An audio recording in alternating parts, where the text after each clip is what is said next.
As a preteen, I used to spend all of my summer holidays with my maternal grandparents.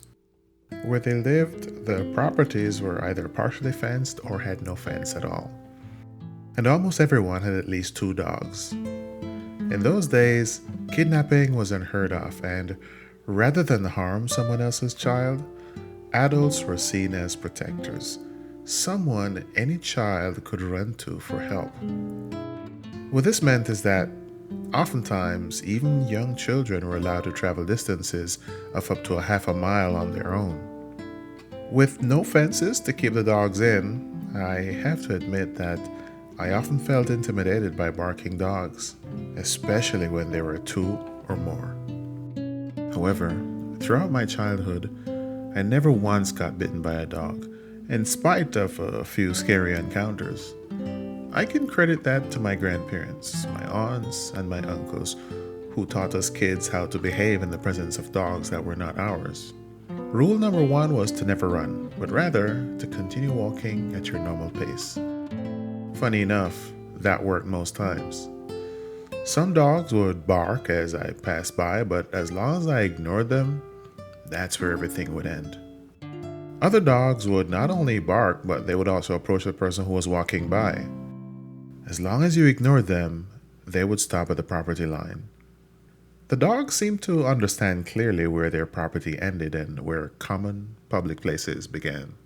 For the few dogs who ignored the rules and ventured off the property to threaten someone who was walking by, a stern reprimand from the owner was all that was needed to get the dog to tuck its tail between its legs and head back home.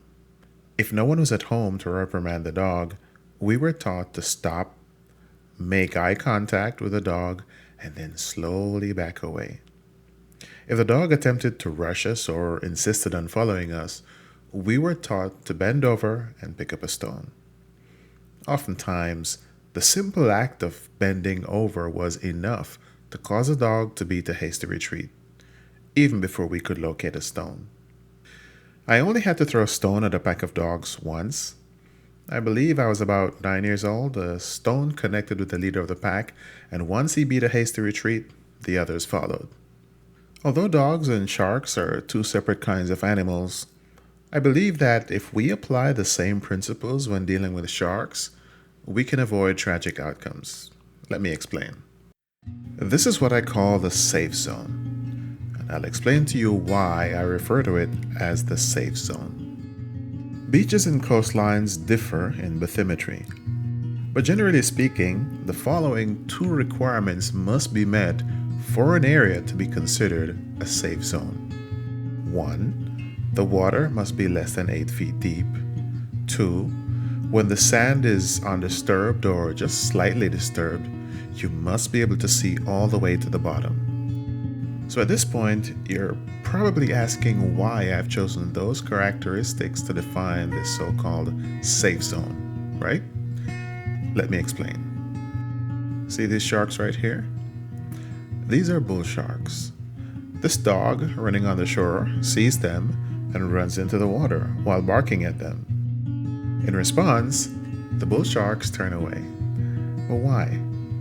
Now, I have every reason to believe that in the water, this dog wouldn't stand a chance against one bull shark, much less two. But as you can see, the sharks turn away. What could possibly motivate these sharks that are far more powerful than this dog to turn away? I believe it's instinct, and I'll explain why.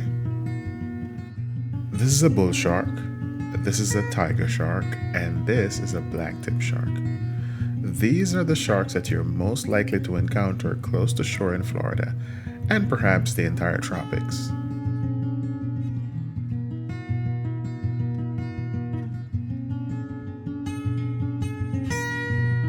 As you can see in this graphic, all these sharks have their mouths not at the front of their heads, but basically at the front of their bellies.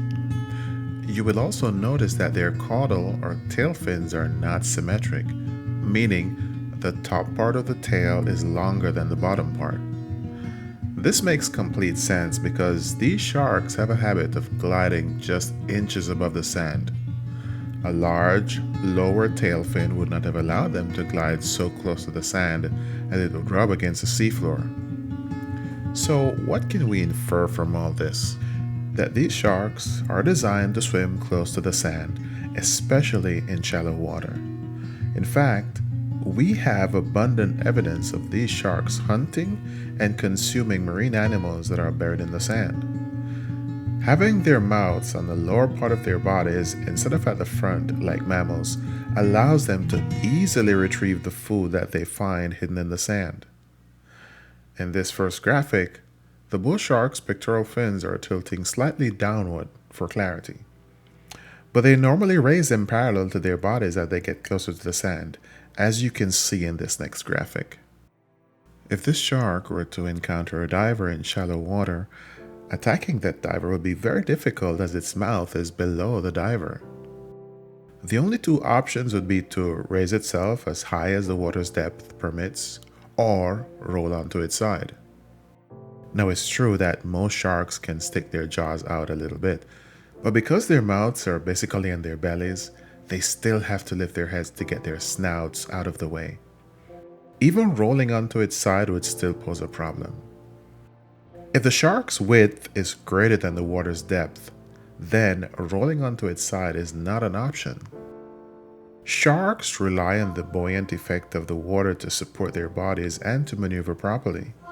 Having part of their bodies stick out of the water makes them very unstable, and being in shallow water limits their options as far as maneuverability is concerned. I believe that sharks are very aware of these two limiting factors, and this awareness makes them feel particularly vulnerable in shallow water.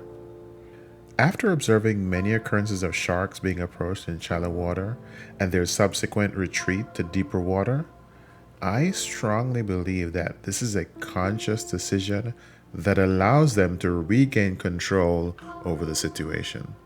Let me just reiterate here that I don't believe that humans are on a shark's menu. The three sharks that I previously mentioned often enter shallow water to look for stingrays and other animals that use the shallow water to hide from large predators. In this next video captured by a drone, a beachgoer focuses his attention on the drone while totally oblivious to the tiger shark that is swimming nearby. Even when the shark's dorsal fin breaks the surface, he doesn't realize because he's looking in a different direction.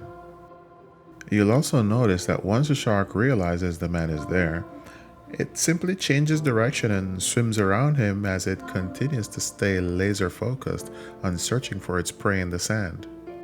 The average shoulder width of a grown man is 16.3 inches. Using that to extrapolate, we can see that this tiger shark measures about 8 feet. Using data that we know about tiger sharks, this is clearly a juvenile.